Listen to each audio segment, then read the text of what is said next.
എല്ലാവരെയും Chicago prayer ലൈനിൻ്റെ ഈ മീറ്റിങ്ങിലേക്ക് സന്തോഷത്തോടുകൂടെ സ്വാഗതം ചെയ്യുന്നു. ഇന്ന് തിരുവചനത്തിൽ നിന്ന് നമ്മോട് സംസാരിക്കുന്നത് pastor Samson Joseph, IPC Vallarpadam, Kochi. കർത്താവിൻ്റെ ദാസൻ IPC ചർച്ചിൻ്റെ വല്ലാർപാടത്തുള്ള IPC ചർച്ചിൻ്റെ ശുശ്രൂഷകനായിട്ട് കർത്താവിൻ്റെ വേലയിൽ ആയിരിക്കുന്നു. നമ്മുടെ A.K. രാജൻ പാസ്റ്ററിൻ്റെ സ്നേഹിതനാണ്. ഇന്ന് നമ്മുടെ ഈ മീറ്റിങ്ങിൽ സംബന്ധിക്കുന്നതിന് ആ, നമ്മുടെ ക്ഷണം സ്വീകരിച്ച വന്നതിൽ വളരെ സന്തോഷം. കർത്താവ് തൻ്റെ ദാസനെ ധാരാളമായിട്ട് അനുഗ്രഹിക്കട്ടെ. ഷിക്കാഗോ പ്രേരണൻ്റെ പേരിലുള്ള സ്വാഗതം, സന്തോഷം പ്രകാശിപ്പിക്കുന്നു. കർത്താവിൻ്റെ ദാസൻ തിരുവചനം സംസാരിക്കുമ്പോൾ ദയവായിട്ട് എല്ലാവരും പ്രാർത്ഥനയോടുകൂടെ ആയിരിക്കണമേ എന്ന് സ്നേഹത്തോടെ ഓർപ്പിക്കുന്നു. അടുത്ത 30 മിനിറ്റ് കർത്താവിൻ്റെ ദാസനുണ്ട്. ആ, ആ, സാക്ഷ്യമായിട്ടും തിരുവചനത്തിൽ നിന്നും അല്പം സാക്ഷ്യവും ഒക്കെ കേൾക്കുന്നതിന് ഞങ്ങൾക്ക് താല്പര്യമുണ്ട്. കർത്താവ് ധാരാളമായിട്ട് സഹായിക്കട്ടെ. Thank you.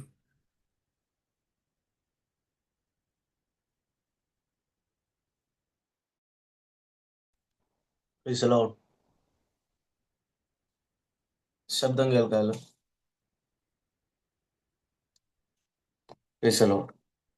ദൈവത്തിന്റെ ധന്യ തിരുനാമം ഈ പ്രഭാതത്തിൽ വാഴ്ത്തപ്പെടട്ടെ. ഈ പ്രത്യേക പ്രയർ മീറ്റിംഗിൽ പങ്കെടുക്കുന്ന എല്ലാ പ്രിയപ്പെട്ടവർക്കും, ദൈവദാസന്മാർ, സഹോദരി സഹോദരന്മാർ, എല്ലാവർക്കും വന്ദനം. ലീഡ് ചെയ്യുന്ന കത്തദാസൻ, പ്രാർത്ഥന ലീഡ് ചെയ്ത പ്രിയ ജോസിച്ചാൻ, എല്ലാവർക്കുമായി സ്തോത്രം. കഴിഞ്ഞ ദിവസം രാജൻ ബാസ് പറഞ്ഞതിന് പ്രകാരമാണ് ഇന്ന് ഈ പ്രഭാതത്തിൽ നിങ്ങളോട് ഒരുമിച്ച് ഈ ശുശ്രൂഷകളിൽ ആയിരിക്കുന്നത്. പ്രാർത്ഥന എൻ്റെ ജീവിതത്തിലെ അനുഗ്രഹമാണ്. എല്ലാവരെയും കർത്താവ് ധാരാളമായി സഹായിക്കട്ടെ. ഒരു വേദഭാഗം വായിച്ച് ചില കാര്യങ്ങളെ ഓർമ്മിപ്പിച്ച് എൻ്റെ വാക്കുകളിൽ നിന്ന് വിരമിക്കുവാൻ കർത്താവിൽ ഞാൻ ശരണപ്പെടുന്നു. ശമൂവേലിൻ്റെ 1-ാം പുസ്തകം 1-ാം അധ്യായം അതിൻ്റെ 3-ാമത്തെ വാക്യം ഞാൻ വായിക്കുന്നു. അവൻ ശീലോവിൽ സൈന്യങ്ങളുടെ യഹോവയെ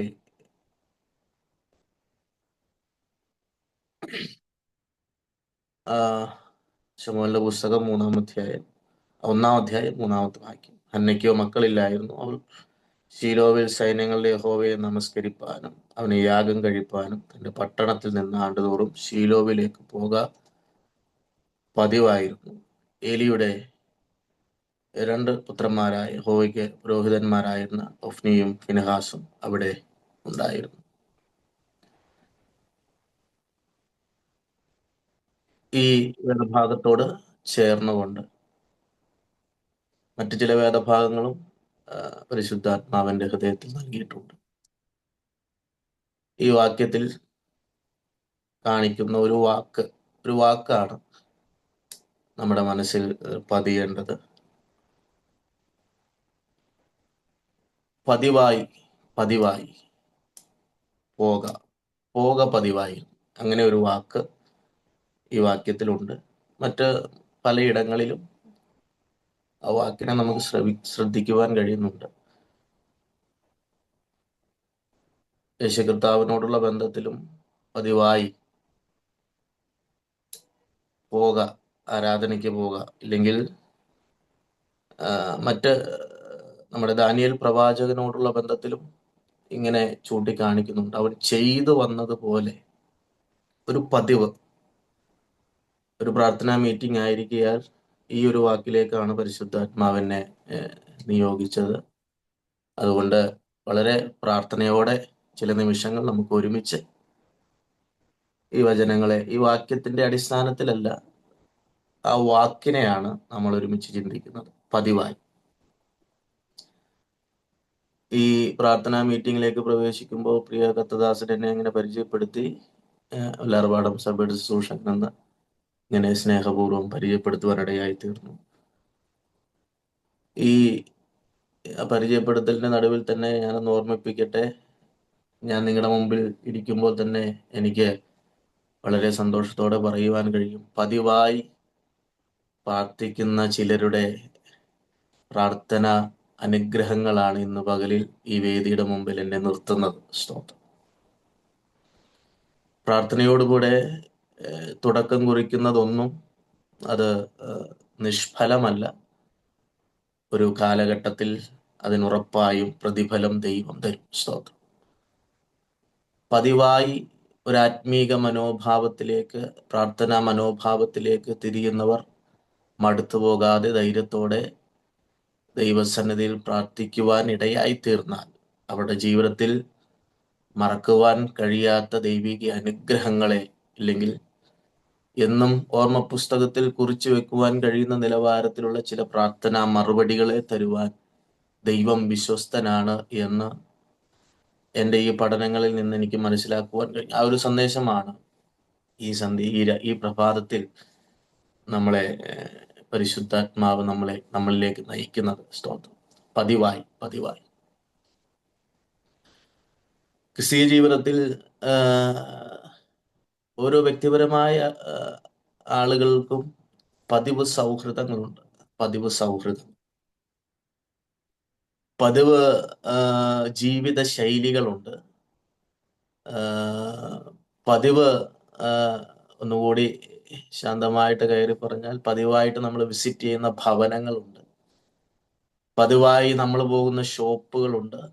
ഇതെല്ലാം ചൂണ്ടിക്കാണിക്കുന്നത് ഒന്നെങ്കിൽ ആ വ്യക്തിയുമായി, ഇല്ലെങ്കിൽ ആ സ്ഥാപനവുമായി, നാം കടന്നു പോകുന്ന ഷോപ്പ്, ഇല്ലെങ്കിൽ നാം കടന്നു ചെല്ലുന്ന ഭവനം, അവരുമായി നമുക്കുള്ള ഒരു ആഴമേറിയ ഒരു ബന്ധം അതിൻ്റെ പിൻപിലാണ്. ഇല്ലെങ്കിൽ ഒരു സ്നേഹബന്ധം.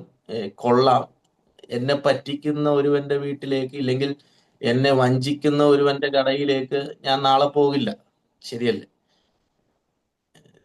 എന്നെ താല്പര്യമില്ലാത്ത, എന്നോട് എന്നെ ഞാൻ കൈകാര്യം ചെയ്യുന്ന നിലവാരത്തിൽ എന്നോട് തിരിച്ചും നല്ല ബഹുമാനത്തോടെ ശ്രേഷ്ഠ അനുഭവങ്ങൾ കൈകാര്യം ചെയ്യാത്ത ഒരു വ്യക്തിയെ തേടി ഞാൻ ഒരിക്കലും പോകില്ല. സ്തോത്രം. പതിവായി ഞാൻ ചില സ്ഥലങ്ങൾ വിസിറ്റ് ചെയ്യുന്നുണ്ടെങ്കിൽ, പതിവായി ഞാൻ ചില വ്യക്തികൾക്ക് വേണ്ടി പ്രാർത്ഥിക്കുന്നുണ്ടെങ്കിൽ, പതിവായി ഞാൻ ചില വ്യക്തികളുമായി ബന്ധപ്പെടുന്നുണ്ടെങ്കിൽ അതിൻ്റെ പിൻപിൽ ഒരു ഉദ്ദേശം, ഇല്ലെങ്കിൽ ഒരു ചിന്തയുണ്ട്. കാരണം ആ വ്യക്തി, ആ സ്ഥാപനം, ഇല്ലെങ്കിൽ ആ സാഹചര്യം എനിക്ക് അത്ര പ്രിയപ്പെട്ടതാണ്. പ്രിയപ്പെട്ടതാണ്. ഈ പ്രാർത്ഥനാ മനോഭാവത്തിൽ ഇരിക്കുന്ന പ്രിയപ്പെട്ടവരെ, പതിവായി നടന്നുകൊണ്ടിരിക്കുന്ന ഈ പ്രാർത്ഥനയുടെ പിൻപിലും ചില പ്രിയപ്പെട്ടവർ വില കൊടുക്കുന്നതും താല്പര്യത്തോടെ പങ്കാളികളാകുന്നതിൻ്റെയും പിൻപിൽ അവർക്ക് പറയുവാനുള്ള സാക്ഷ്യം, പ്രാർത്ഥന ചിലർക്ക് പ്രിയപ്പെട്ടതാണ്. സ്തോത്രം. പ്രാർത്ഥന ചിലർക്ക് വളരെ പ്രിയപ്പെട്ടതാണ്. സ്തോത്രം. അത് അവരുടെ വ്യക്തിപരമായ വിഷയങ്ങൾക്ക് വേണ്ടിയല്ല, ദേശത്തിന് വേണ്ടി, രാജ്യങ്ങൾക്ക് വേണ്ടി, ഈ മീറ്റിങ്ങിൽ പങ്കെടുക്കുന്ന വ്യക്തികൾ പ്രിയപ്പെട്ടവരുടെ മറ്റാവശ്യങ്ങൾക്ക് വേണ്ടി പല വിഷയങ്ങളാണ് പ്രാർത്ഥിക്കുന്നത്. കാരണം ഒന്നേ ഉള്ളൂ. പതിവായി പ്രാർത്ഥിക്കുന്നതിന്റെ പിൻപിലെ കാരണം ഒന്നേ ഉള്ളൂ. എല്ലാവരുടെയും ജീവിതത്തിൽ ദൈവിക അനുഗ്രഹങ്ങൾ, ദേശത്തിന്റെ മേൽ ദൈവപ്രവൃത്തികൾ വെളിപ്പെടണം. അതിനായി സമ്പൂർണമായി സമയങ്ങളെ മാറ്റി വെച്ച് പ്രാർത്ഥിക്കുന്നവരാണ്. സ്തോത്രം. അപ്പോൾ ഈ വാക്കിലേക്ക് തന്നെ നമ്മുടെ ശ്രദ്ധ തിരിയട്ടെ. സ്തോത്രം. പതിവായി ഒരു ആത്മീക മനോഭാവം, പതിവായി പ്രാർത്ഥിക്കുന്ന ഈ പതിവ് സ്വഭാവങ്ങൾ, പതിവ് പ്രാർത്ഥനാ മനോഭാവങ്ങൾ, പതിവ് ആത്മീക നിലവാരം ഒരു വ്യക്തിയിൽ ഉളവാക്കുന്ന സ്വാധീനം എന്ത്? അതാണ് നമ്മൾ ചിന്തിക്കേണ്ടത്. പതിവായിട്ട് നമ്മൾ പ്രാർത്ഥിക്കുന്നുണ്ടെങ്കിൽ, പതിവായിട്ട് നാം ആത്മീകരായി ജീവിക്കുന്നുണ്ടെങ്കിൽ, പതിവായിട്ട് ദൈവം തന്ന കൃപയ്ക്കനുസരിച്ച് നാം ഈ ഭൂമിയിൽ ജീവിതം നയിക്കുന്നുണ്ടെങ്കിൽ അവരിലൊക്കെ പ്രകടമായ ചില സ്വഭാവങ്ങൾ ഉണ്ടാകും. മാറ്റങ്ങൾ ഉണ്ടാകും. അതിനാണ് ഞാൻ തുടക്കത്തിൽ ചിലരുടെ പേരൊക്കെ പറഞ്ഞത്. അവരിലൊക്കെ കാണുന്നത് പതിവായ പ്രാർത്ഥനാ മനോഭാവവും പതിവായ ആത്മീക നിലവാരവും അവരിൽ ഉളവാക്കിയ വ്യത്യാസങ്ങൾ വലുതാണ്. സ്തോത്രം. വ്യത്യാസങ്ങൾ വലുതാണ്.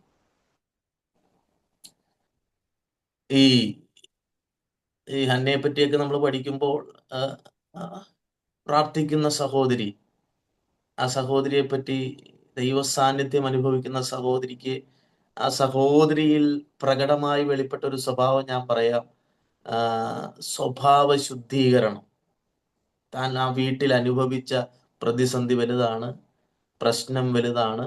ആ, പല നിലവാരത്തിലുള്ള ചൂഷണങ്ങൾ താൻ നേരിട്ടു. ആലയത്തിൽ പോലും പുരോഹിതൻ പോലും ആ, കയ്പായിട്ട് സംസാരിച്ചത് താൻ പറയുന്നുണ്ട്. പക്ഷേ ഒന്ന് നോക്കിക്കേ, ഒരു വാക്ക് പോലും മറുത്ത് പറയുന്നില്ല. എന്താ? പതിവായ ഒരു ആത്മീക നിലവാരമല്ലേ? സ്വന്തം പതിവായ ഒരു പ്രാർത്ഥനാ മനോഭാവം തന്നിൽ, നല്ല സ്വഭാവം രൂപീകരിക്കപ്പെട്ടു.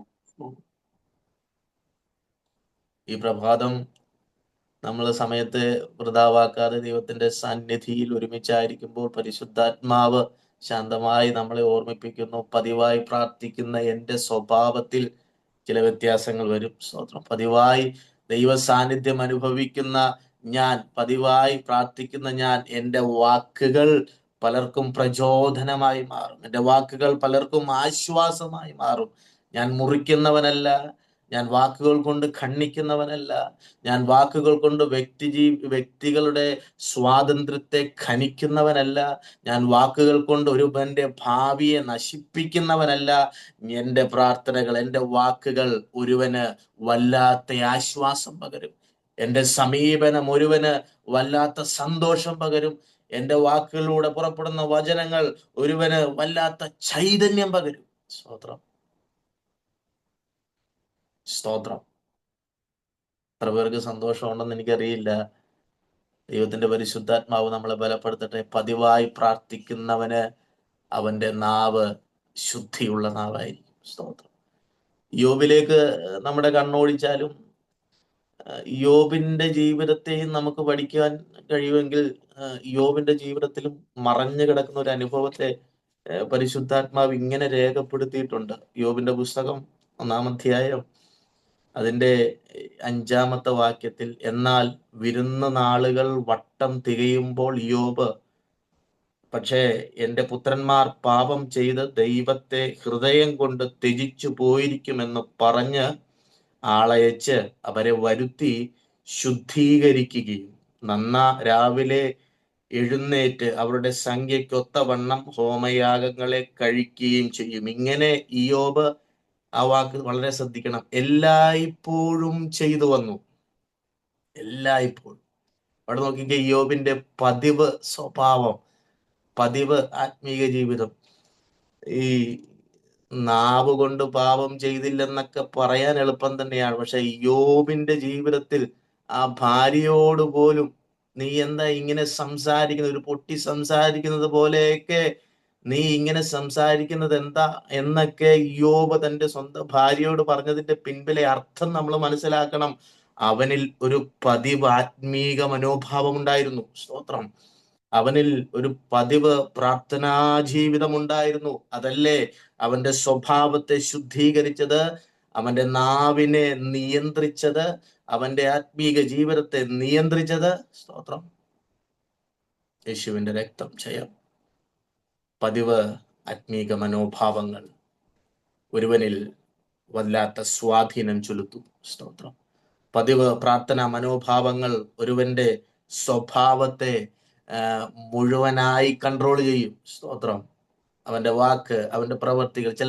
ചിലരോട് നമ്മൾ സംസാരിക്കുമ്പോൾ നമ്മൾ പലപ്പോഴും പറയും, ഓ എന്താ ഒരു ആശ്വാസം ആ വ്യക്തിയോട് സംസാരിക്കുമ്പോൾ, ആ വ്യക്തിയോട് പെരുമാറുമ്പോൾ, ആ വ്യക്തിയുമായി കൂടുതൽ ബന്ധം പുലർത്തുമ്പോൾ വല്ലാത്തൊരു ആശ്വാസം, വല്ലാത്ത ഒരു മോട്ടിവേഷൻ തരുന്നത് പോലെ. എല്ലാവരോടും അല്ല. സ്തോത്രം. സഭയ്ക്കകത്തുമുണ്ട് ഇങ്ങനെ, എല്ലാവരോടുമല്ല, ചിലരോട്, ചില അമ്മച്ചിമാരോട്, ചില അപ്പച്ചന്മാരോട്, ചില സഹോദരന്മാരോട് സംസാരിക്കുമ്പോൾ വല്ലാത്തൊരു മോട്ടിവേഷൻ, വല്ലാത്തൊരു ആശ്വാസം. സ്തോത്രം. യോബ്, എന്താ യോബ് അങ്ങനെ പറഞ്ഞത്? താൻ പറയുക, യോബ് ഇങ്ങനെ എല്ലായ്പ്പോഴും തന്റെ തലമുറകളെ ഓർത്ത്, സ്തോത്രം, സ്തോത്രം, സ്തോത്രം, സ്തോത്രം, സ്തോത്രം, സ്തോത്രം.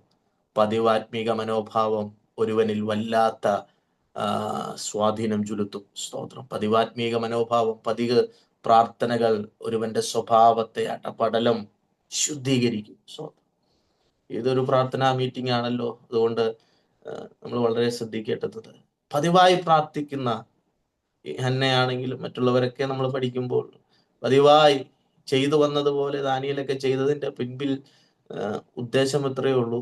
അവർ അവർ പ്രാർത്ഥിക്കുന്ന വിഷയം ദൈവം അവർക്ക് വേണ്ടി ചെയ്യുമെന്നുള്ള ഉറപ്പ്, മടുത്തു പോകാതെ പ്രാർത്ഥിപ്പാനുള്ള ധൈര്യം അവർക്ക് പകർന്നു. സ്തോത്രം.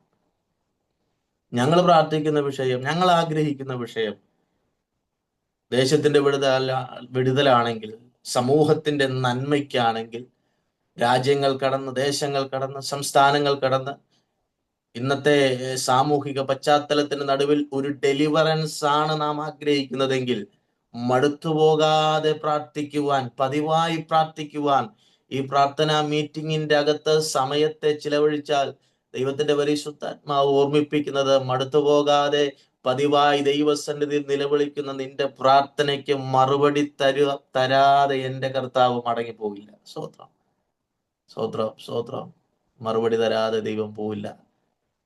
ഉറപ്പുണ്ടോ? നമുക്ക് ധൈര്യത്തോടെ ദൈവസന്നിധിയിൽ ചിരിച്ച മുഖത്തോടെ, സന്തോഷത്തോടെ പറയുവാൻ കഴിയട്ടെ, മടുത്തുപോകാതെ പതിവായി ദൈവസന്നിധിയിൽ സമർപ്പിക്കപ്പെട്ട അനേക വിഷയങ്ങൾ ഈ പ്രഭാതത്തിൽ നമുക്ക് പറയുവാനുണ്ട്. ചില ദിവസങ്ങളായി, ചില മാസങ്ങളായി, ചില നാളുകളായി അനേക വിഷയങ്ങളെ ഓർത്ത്, അനേക രാജ്യങ്ങളെ ഓർത്ത്, അനേക ഇടങ്ങളിൽ വെളിപ്പെടുന്ന പ്രതിസന്ധികളെ ഓർത്ത് വളരെ ആവലോട് പ്രാർത്ഥിക്കുന്ന പ്രിയപ്പെട്ടവരോട് പരിശുദ്ധാത്മാവ് ഓർമ്മിപ്പിക്കുന്ന, മടുത്തു പോകാതെ ദൈവസന്നിധിയിൽ നീ ഉരുവിട്ട പ്രാർത്ഥനകളൊന്നും വൃഥാവല്ല. ദൈവം അതെല്ലാം ശ്രദ്ധ വെച്ച് കേൾക്കുന്നുണ്ട്. സ്തോത്രം. ഈ ഒരു ഉറപ്പ് നമ്മിൽ വ്യാപരിക്കട്ടെ. ഈ ഒരു ഉറപ്പ് നമ്മിൽ വ്യാപരിക്കട്ടെ.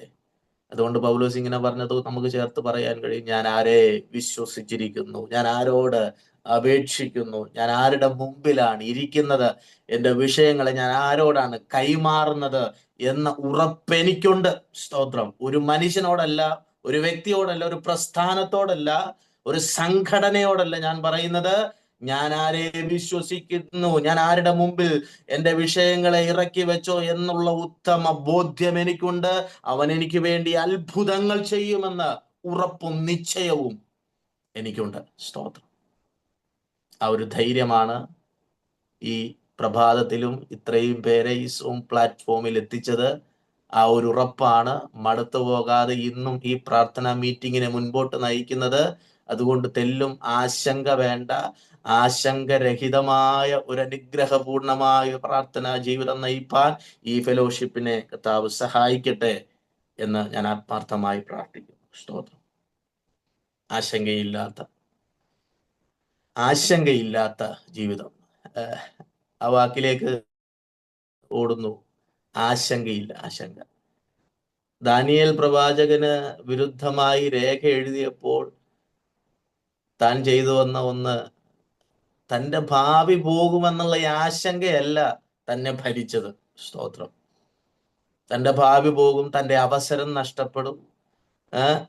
ഞാൻ ഇതുവരെയും ഈ ഇവിടത്തെ പ്രധാനിയായിരുന്നു, ഇനി ഇവർ പറഞ്ഞത് കേട്ടില്ലെങ്കിൽ, ഇവർ പറഞ്ഞതുപോലെ എൻ്റെ അനുഭവങ്ങൾക്ക് മാറ്റം വരുത്തിയില്ലെങ്കിൽ എൻ്റെ ഭാവി നഷ്ടപ്പെടുവോ, എൻ്റെ അവസരം നഷ്ടപ്പെടുവോ, എൻ്റെ പ്രാർത്ഥനാ ജീവിതം നഷ്ടപ്പെടുവോ എന്ന ആശങ്ക ദാനിയേലിന് ഭരിച്ചില്ല. സ്തോത്രം. അവൻ ചെയ്തു വന്നതുപോലെ ദൈവത്തിന്റെ സന്നിധിയിൽ മുഴങ്കാൽ മടക്കി. സ്തോത്രം. ഈ പ്രാർത്ഥനാ മീറ്റിങ്ങിൽ പങ്കെടുക്കുന്ന ആരോടോ ദൈവത്തിന്റെ പരിശുദ്ധാത്മാവ് ഓർമ്മിപ്പിക്കുന്നത്, ആശങ്ക വേണ്ട കേട്ടോ. സ്തോത്രം. ജീവിതത്തെപ്പറ്റി, ഭാവിയെപ്പറ്റി, പ്രാർത്ഥനാ മീറ്റിങ്ങുകളെ പറ്റി, വ്യത്യസ്തമാകുന്ന സാഹചര്യങ്ങൾ നോക്കി ആശങ്കപ്പെടുന്നവർ ഈ ശബ്ദം ശ്രവിക്കുന്നുണ്ടെങ്കിൽ പരിശുദ്ധാത്മാവ് ഓർമ്മിപ്പിക്കുന്നത്, നീ മുഴങ്കാൽ മടക്കുമ്പോൾ നിന്റെ ആശങ്കകൾ മാറിപ്പോകും. സ്തോത്രം. നീ ദൈവസന്നിധിയിൽ പ്രാർത്ഥിക്കുമ്പോൾ, നീ ദൈവസന്നിധിയിൽ ആരാധിക്കുമ്പോൾ, നീ ഒരു തികഞ്ഞ ആത്മീകനായി തീരുമ്പോൾ നിന്നിൽ ആശങ്കകൾക്ക് തെല്ലും സ്ഥാനമില്ല. വലിയ പ്രത്യാശയോടെ, വലിയ പ്രതീക്ഷയോടെ ദൈവത്തിന്റെ സന്നിധിയിൽ. സ്തോത്രം. ഇന്നത്തെ ആത്മീക ലോകം ആശങ്കകൾക്കകത്തല്ലേ. നാളെ എന്തായി തീരും? നാളത്തെ അവസ്ഥ എന്താണ്? ഇന്നത്തെ സാമൂഹിക പശ്ചാത്തലങ്ങൾ എല്ലാം വിലയിരുത്തിക്കൊണ്ട് ഇന്നത്തെ ആത്മീക ലോകം ആശങ്കകൾക്കകത്താണ് നിലനിൽക്കുന്നത്. പക്ഷെ ഒരു കാര്യം ഈ പ്രാർത്ഥനാ മീറ്റിംഗിൽ ഇരിക്കുന്നവർ തിരിച്ചറിയട്ടെ, ഞാൻ ഉൾപ്പെടെ തിരിച്ചറിയട്ടെ, ഞാൻ എൻ്റെ സഭയെ പണിയുമെന്ന് വ്യക്തിയല്ല പറഞ്ഞത്, പ്രസ്ഥാനമല്ല പറഞ്ഞത്, നാഥൻ പറഞ്ഞ വാക്കുകൾ, ഞാൻ എൻ്റെ സഭയെ പണിയും, പാതാള ഗോപുരങ്ങൾ അതിനെ ജയിക്കുകയില്ല.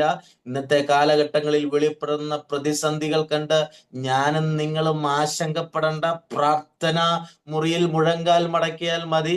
വിഷയങ്ങൾക്ക് പരിഹാരം വരുത്തുവാൻ എൻ്റെ ദൈവത്തിന് കഴിയും. യേശുവിൻ്റെ നാമത്തിൽ, യേശുവിൻ്റെ നാമത്തിൽ എൻ്റെ ദൈവത്തിന് കഴിയും. സ്വതന്ത്രം. ആശങ്കയാണ് നമുക്ക്. സ്വതന്ത്രം. മാതാപിതാക്കൾക്ക് തലമുറയെ ഓർത്ത് ആശങ്ക, വിദ്യാഭ്യാസം, ഭാവി, തക്ക തുണ. എന്താ അത് നിമിത്തം ഡിപ്രഷനിൽ പോലും അനേക മാതാപിതാക്കൾ പോകുന്നു. അനേക യൗവനക്കാർ ആശങ്കയാണ് ഭാവിയെപ്പറ്റി. പ്രാർത്ഥിക്കുന്നവൻ ആശങ്കയില്ല, പരിശുദ്ധാത്മാവ് ഓർമ്മിപ്പിക്കുന്നു. പ്രാർത്ഥിക്കുന്നവൻ ആശങ്കയില്ല, ഒരു ആത്മീകൻ ആശങ്കയില്ല. അവന്റെ ഭാവിയെ കരുതുന്ന ഒരു ദൈവം ഉണ്ടെന്നുള്ള ഉറപ്പ് അവന്റെ ഹൃദയത്തെ ഭരിക്കും. സ്തോത്രം. ഈ പ്രാർത്ഥനാ മീറ്റിങ്ങിലും തലമുറകളെ ഓർത്ത് ആശങ്കപ്പെടേണ്ട. സ്തോത്രം. ഭാവിയെ ഓർത്ത് ആശങ്കപ്പെടേണ്ട. അവരുടെ വിദ്യാഭ്യാസം എങ്ങനെ നടക്കുമെന്ന് ആശങ്കപ്പെടേണ്ട. സ്തോത്രം. അവരുടെ വിവാഹം എങ്ങനെ നടക്കുമെന്ന് ആശങ്കപ്പെടേണ്ട. പ്രാർത്ഥനാ മുറിയിൽ സമയം ചിലവഴിക്കുന്നവരോട് പരിശുദ്ധാത്മാവ് ഓർമ്മിപ്പിക്കുന്നു, ആശങ്കകളെ മാറ്റിവെച്ച് ദൈവത്തിൽ പ്രതീക്ഷയോടെ ജീവിക്കുക, ദൈവത്തിൽ ആശ്രയിച്ച് ജീവിക്കുക. സ്തോത്രം. ദൈവത്തിൽ ആശ്രയിച്ച് ജീവിക്കുക. ആശങ്കയില്ല. അവർ മറ്റ് സ്വാധീനങ്ങളിലേക്ക്, പതിവ് ആത്മീക പതിവ് പ്രാർത്ഥന, പതിവ് ആത്മീക മനോഭാവങ്ങൾ, മറ്റും അനേക വിഷയങ്ങളുണ്ട് ഈ ചിന്തയോടുള്ള ബന്ധത്തിൽ. ചുരുങ്ങിയ വാക്കുകൾക്കകത്ത് ഞാൻ എൻ്റെ സന്ദേശത്തെ അവസാനിപ്പിക്കുക. ഈ ശബ്ദം കേട്ടവർക്ക് മനസ്സിലാക്കുവാൻ കഴിയും, പരിശുദ്ധാത്മാവ് ഇടപെടുന്നുണ്ട്. സ്തോത്രം. അവർ മനുഷ്യനിൽ ആശ്രയിക്കില്ല. പതിവായിട്ട് പ്രാർത്ഥിക്കുന്നവൻ മനുഷ്യനിലല്ല ആശ്രയിക്കുന്നത്, അവർ ദൈവത്തിൽ മാത്രമാണ് ആശ്രയിക്കുന്നത്. ഓരോ വ്യക്തികളെയും പഠിച്ചാൽ നമുക്ക് മനസ്സിലാക്കുവാൻ കഴിയും. ഓരോ വ്യക്തികളെയും. ഹന്നയ്ക്ക് വേണമെങ്കിൽ ആശ്രയിക്കായിരുന്നു. സ്വതന്ത്രം. യോബിന് വേണമെങ്കിൽ ഭാര്യയുടെ വാക്കൊന്ന് ഒരുപക്ഷെ കേൾക്കാമായിരുന്നു. സ്വതന്ത്രം. ദാനിയേലിന് വേണമെങ്കിൽ തനിക്കെതിരെ കുറ്റം കണ്ടെത്തുവാൻ പുറകെ നടക്കുന്നവർ, അവർ കിണഞ്ഞു പരിശ്രമിച്ചു, അല്ലേ? രാത്രി പോലും ഉറങ്ങാതെ ദാനിയേലിന് വിരുദ്ധമായി ഒരു പോരായ്മ കണ്ടെത്താൻ വേണ്ടി ഉറക്കം കളഞ്ഞു പോലും പരിശ്രമിച്ചവർ, അവരുടെ വാക്കൊന്ന് കേൾക്കാം, എൻ്റെ ഭാവി നഷ്ടപ്പെടില്ല എന്ന് വേണം ചിന്തിക്കായിരുന്നു. രാജാവിന്റെ വാക്കോ ഒരു കോംപ്രമൈസിന് വേണമെങ്കിൽ ചിന്തിക്കാമായിരുന്നു. സ്തോത്രം. നോ,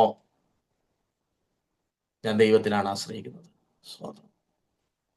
ഞാൻ ദൈവത്തിലാണ് ആശ്രയിക്കുന്നത്. ആ ഉറപ്പ് എനിക്കുണ്ട്. സ്തോത്രം. സ്തോത്രം. സ്തോത്രം. മനുഷ്യനിലല്ല, സാഹചര്യങ്ങളിലല്ല, സമ്പത്തിലല്ല, ആരോഗ്യത്തിലല്ല, ഒന്നിലുമല്ല ഞാൻ ആശ്രയിക്കുന്നത്. ഞാൻ എൻ്റെ ദൈവത്തിലാണ് ആശ്രയിക്കുന്നത്. ദൈവത്തിലാണ് ആശ്രയിക്കുന്നത്. സ്തോത്രം. നമ്മുടെ ആശ്രയം ദൈവത്തിലാകട്ടെ. യഹോവയിൽ ആശ്രയിക്കുന്നവർ കുലുങ്ങാതെ. ആ വാക്കുകൾക്ക് എത്ര എത്ര ഉറപ്പാണ് ആ വാക്കുകൾ നമുക്ക് തരുന്നത്. യഹോവയിൽ ആശ്രയിക്കുന്നവർ കുലുങ്ങാതെ. അവന് കുലുക്കം തട്ടില്ല. യഹോവയിൽ ആശ്രയിക്കുന്നവന് എന്നേക്കും നിൽക്കുന്ന സിയോൻ പർവ്വതം പോലെ. നീതിമാന്മാർ നീതികേടിലേക്ക് കൈനീട്ടാതിരിക്കേണ്ടതിന് ദുഷ്ടന്റെ ചെങ്കോൽ അവന്റെ അവകാശത്തിന്റെ മേലിൽ ഇരിക്കില്ല. ആരുടെയാ? യഹോവയിൽ ആശ്രയിക്കുന്നവന്റെ. നിന്റെ നന്മ ആരെങ്കിലും അപഹരിച്ചോ?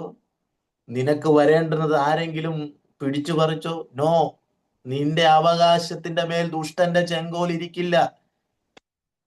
ഞാൻ യഹോവയിൽ ആശ്രയിക്കുന്നവനാ. ദൈവം മാത്രമാണ് എൻ്റെ ആശ്രയം. ഞാൻ അവന്റെ മുമ്പിലാ എൻ്റെ വിഷയങ്ങളെ ഇറക്കി വെക്കുന്നത്. ഞാൻ അവന്റെ സന്നിധിയിലാ മുഴങ്കാൽ മടക്കുന്നത്. ഞാൻ അവന് വേണ്ടിയാ ഈ ഭൂമിയിൽ ഓടുന്നത്. എൻ്റെ ഇഷ്ടമല്ല, എൻ്റെ കുടുംബമല്ല, എൻ്റെ ജീവിത സാഹചര്യങ്ങളെ വർദ്ധിപ്പിക്കുവാനല്ല. കർത്താവിന്റെ നാമത്തിൽ പ്രതിയാ ഞാൻ ഈ ഭൂമിയിൽ ജീവിക്കുന്നത്. ഞാൻ യഹോവയിൽ ആശ്രയിക്കുന്നു. സ്തോത്രം. ഞാൻ അവനിൽ ആശ്രയിക്കുന്നു. ഈ പ്രാർത്ഥനാ മീറ്റിംഗിന്റെ അകത്തിരിക്കുന്ന പ്രിയപ്പെട്ടവരോട് പരിശുദ്ധാത്മാവ് അടിവരയിട്ട് ഓർമ്മിപ്പിക്കുന്നു, അവനിൽ ആശ്രയിക്കുക. സ്തോത്രം. സാഹചര്യങ്ങളിൽ ആശ്രയിക്കരുത്, സമ്പത്തിൽ ആശ്രയിക്കരുത്, സ്വാധീനങ്ങൾക്കകത്ത് ആശ്രയിക്കരുത്, മനുഷ്യനിൽ ആശ്രയിക്കരുത്, പ്രസ്ഥാനങ്ങളിൽ ആശ്രയിക്കരുത്. യഹോവയിൽ ആശ്രയിക്കുക. അവനെല്ലാം ചന്തമായി ചെയ്യും. സ്തോത്രം. ചന്തമായി ചെയ്യും. മറ്റൊരു കാര്യം, ഇന്നത്തെ കാലഘട്ടങ്ങളിൽ ആത്മീക സമൂഹം, ദൈവസഭകൾ അഭിമുഖീകരിക്കുന്ന വലിയൊരു പ്രതിസന്ധി, തലമുറകൾ ദൈവസഭയ്ക്കകത്തില്ല. സ്തോത്രം. യൗവനക്കാർ ദൈവസഭയ്ക്കകത്തില്ല. യൗവനക്കാർ ഈ ലോകത്തിന്റെ പലവിധ സ്വാധീനങ്ങൾക്കകത്തും അകപ്പെട്ടുകൊണ്ടിരിക്കുന്നു. എങ്ങനെ അവരെ മോചിപ്പിക്കുവാൻ കഴിയുമെന്ന ആശങ്ക ദൈവസഭയ്ക്കുണ്ട്, മാതാപിതാക്കൾക്കുണ്ട്. സ്തോത്രം. മാതാപിതാക്കൾക്കുണ്ട്.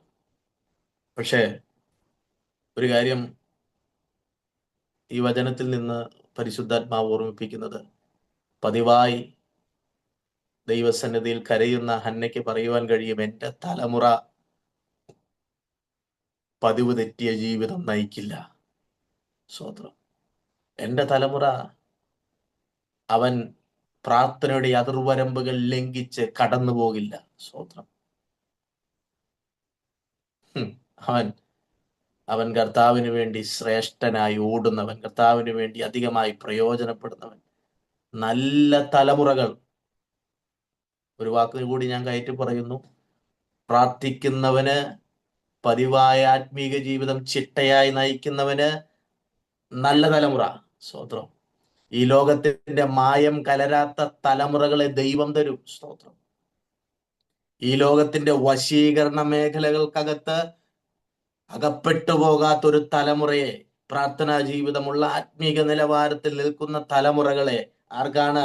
പതിവായി ദൈവസന്നിധിയിൽ മുഴങ്കാൽ മടക്കുന്നവന് ദൈവം തരും. സ്തോത്രം. എത്ര ഉദാഹരണങ്ങളാണ് വേദപുസ്തകം നമ്മളെ പഠിപ്പിക്കുന്നത്. എത്ര ഉദാഹരണങ്ങൾ. വിശ്വസ്തനായ പ്രവാചകനല്ലേ എന്ന ശമൂവേൽ, വില കൊടുത്ത ഒരു മാതാവ്. സ്തോത്രം. സെക്കരിയാവും എലിസബത്തും വാർദ്ധക്യം വരെ പ്രാർത്ഥിച്ചു. ഒരു തലമുറ വേണം. സ്തോത്രം. അവിടെ ഒരുവനെ നമുക്ക് കാണുവാൻ കഴിയും, യോഹന്നാൻ സ്നാപകനെ. യോഹന്നാൻ സ്നാപകനെ എത്ര ശ്രേഷ്ഠകരമായിരുന്നു തൻ്റെ ജീവിതം.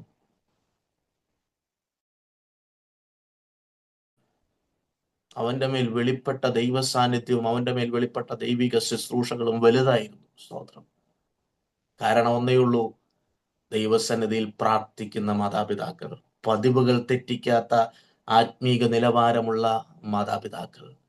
അവരുടെ ജീവിതം, അവരുടെ ശുശ്രൂഷ തികഞ്ഞതായതുകൊണ്ട് അവരിൽ വെളിപ്പെട്ട ദൈവ സാന്നിധ്യം, അവരിൽ വെളിപ്പെട്ട ദൈവമഹത്വം അനുഗ്രഹിക്കപ്പെട്ട തലമുറകളെ അവർക്ക് ദാനം നൽകി. സ്തോത്രം.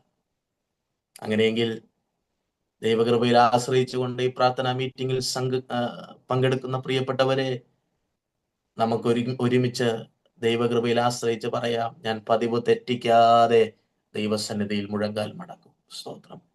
ഞാൻ ഒരു ആത്മീകനായി ജീവിക്കും. ഞാൻ ആത്മീക പക്വതയുള്ളവനായി ജീവിക്കും. പതിവ് തെറ്റാത്ത ആത്മീക നിലവാരവും പ്രാർത്ഥനാ മനോഭാവവും എൻ്റെ ജീവിതത്തിൽ എന്നും ഉണ്ടായിരിക്കും. ആ ഒരു ഉറപ്പ് എൻ്റെ ജീവിതത്തിൽ, നമ്മുടെ ജീവിതത്തിൽ പ്രാപിച്ചുകൊണ്ട് ഈ കാലഘട്ടത്തിൽ ഒരു അനുഗ്രഹപൂർണമായ ജീവിതം നമുക്ക് നയിക്കാം. ആശങ്കയില്ലാത്ത, നാക്ക് പിഴയ്ക്കാത്ത, സ്വഭാവ ശുദ്ധീകരണമുള്ള, മാനുഷികമാകുന്ന ആശ്രയങ്ങൾക്ക് പിന്നാലെ ഓടാത്ത, മടുത്തുപോകാത്ത, ഭാവിയെപ്പറ്റി ആശങ്കയില്ലാത്ത അനുഗ്രഹപൂർണമായ ഒരു ജീവിതം നയിപ്പാൻ ഈ വചനങ്ങളാൽ നമ്മളെ സഹായിക്കട്ടെ എന്ന് പറഞ്ഞുകൊണ്ട് ഞാൻ എൻ്റെ വാക്കിൽ നിന്ന് വിരമിക്കുന്നു. അവസരം നൽകിയ പ്രിയപ്പെട്ടവരോട് എൻ്റെ നന്ദി പറയുന്നു. കർത്താവ് ഏവരെയും അനുഗ്രഹിക്കട്ടെ.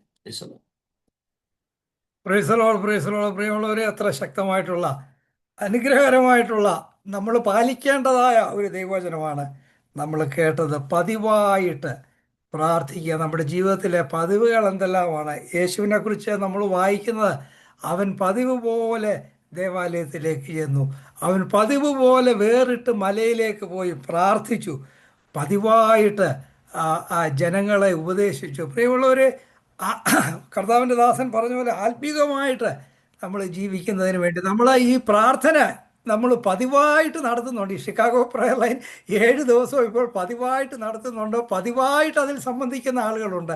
ഞാൻ ഒന്ന് രണ്ട് വാചകങ്ങളൂടെ പറഞ്ഞതിന് ശേഷം പാസ്റ്റർ ജോസഫ് ചാക്കോ പ്രാർത്ഥിക്കണമേ എന്ന് സ്നേഹത്തോടെ ഓർപ്പിക്കുന്നു. ആ, പതിവായിട്ട് നമ്മൾ ചെയ്യുക, നല്ല ആത്മീകമായിട്ട് ഉള്ള കാര്യങ്ങൾ പതിവായിട്ട് നമുക്ക് ചെയ്യാനായിട്ട് സാധിക്കണം. നമ്മൾ കേട്ടല്ലോ, ഹന്നായുടെ ജീവിതത്തിൽ പതിവായിട്ട് ശീലോവിലേക്ക് പോവുക എല്ലാ വർഷവും. അതുപോലെ തന്നെ പതിവായിട്ട് പ്രാർത്ഥിക്കുക, ദൈവസന്നിധിയിൽ സമയം ചെലവഴിക്കുക. കർത്താവിൻ്റെ ദാസൻ പറഞ്ഞു, അങ്ങനെ പതിവായിട്ട് ചെയ്യുന്നവർക്ക് അവരുടെ ജീവിതത്തിലെ വ്യത്യാസങ്ങൾ കാണാനായിട്ട് സാധിക്കും. നമ്മൾ ആ 1-ാമത്തെ അധ്യായത്തിലെ ആദ്യ വാക്യങ്ങളിൽ വായിക്കുന്ന ഉടനെ നമ്മൾ കാണുന്നുണ്ട്, പെനിന്ന, എൽക്കാനയുടെ മറ്റേ ഭാര്യ പെനിന്ന ഓരോന്ന് പറഞ്ഞ് മുഷിപ്പിക്കുകയാണ്. ഹന്നായെ വല്ലാതെ മുഷിപ്പിച്ച്, നിനക്ക് കുട്ടികളില്ലല്ലോ എന്തോ എന്നൊക്കെ ആയിരിക്കും പറഞ്ഞ്. അതുകൊണ്ട് ഹന്ന എന്താ ചെയ്തത് നമ്മളോട് വായിക്കുന്നുണ്ട്, അവൾ വളരെ കരഞ്ഞ് പട്ടിണി കിടന്നു, ആഹാരമൊന്നും കഴിക്കാതെ കരഞ്ഞുകൊണ്ടിരുന്നു. അപ്പോഴേ ഭർത്താവ് വന്ന് പറഞ്ഞു, എന്തിനാ നീ കരയുന്നത്, ഞാൻ 10 മക്കളെക്കാളും നിനക്ക് നല്ലവനല്ലേ എന്നൊക്കെ പറഞ്ഞു. ഞാൻ ചിന്തിക്കുകയാണ്, അതുപോലെ ആത്മീകമായിട്ടുള്ള ഒരു സ്ത്രീ അല്ലായിരുന്നെങ്കിൽ മറ്റേ ആ സ്ത്രീ ഓരോന്ന് പറഞ്ഞ് മുഷിപ്പിക്കുമ്പോൾ ഭർത്താവിനെ ചാക്കിട്ട്, അല്ലെ ഭർത്താവിനെ ഇൻഫ്ലുവൻസ്, അത്രയും സ്നേഹമുള്ള ഒരു ഭർത്താവല്ലേ, ഭർത്താവിനെ ഇൻഫ്ലുവൻസ് ചെയ്ത് ആ പെണ്ണിനെക്കെതിരെ തിരിച്ച് അവിടെ വലിയ കലഹമുണ്ടാക്കി, വീട്ടിലെ കുടുംബകലഹം ഉണ്ടാക്കി, ആ പെണ്ണിനായെ കൊണ്ട് കരയിച്ച് അവരെ അവിടുന്ന് ഇറക്കി എന്തെല്ലാം ചെയ്യാമായിരുന്നു. എന്നാൽ ആത്മീകമുള്ള ഒരു സ്ത്രീ ആയതുകൊണ്ട്, ദൈവഭയമുള്ള സ്ത്രീ ആയതുകൊണ്ട് അവർക്ക് അത്രമാത്രം ജീവിതത്തിൽ ആ വിഷമം, ഹൃദയം വേദനിച്ചപ്പോൾ ആഹാരം കഴിക്കാതെ അവിടെ ഇരുന്ന് കരയുക ചെയ്തു. പ്രിയമുള്ളവരെ, ആ പതിവായിട്ട് പ്രാർത്ഥിക്കുന്നവർക്ക് പതിവായിട്ട് ആത്മീക നിലവാരത്തിൽ നിലനിൽക്കുവാൻ കഴിയും എന്നാണല്ലോ ഇന്ന് നമ്മൾ കേട്ടത്. അതുകൊണ്ട് ഈ ദിവസങ്ങളിൽ നമുക്ക് പതിവായിട്ട് പ്രാർത്ഥിക്കാം, പതിവായിട്ട് ദൈവസന്നിധിയിൽ സമയം ചെലവഴിക്കാം.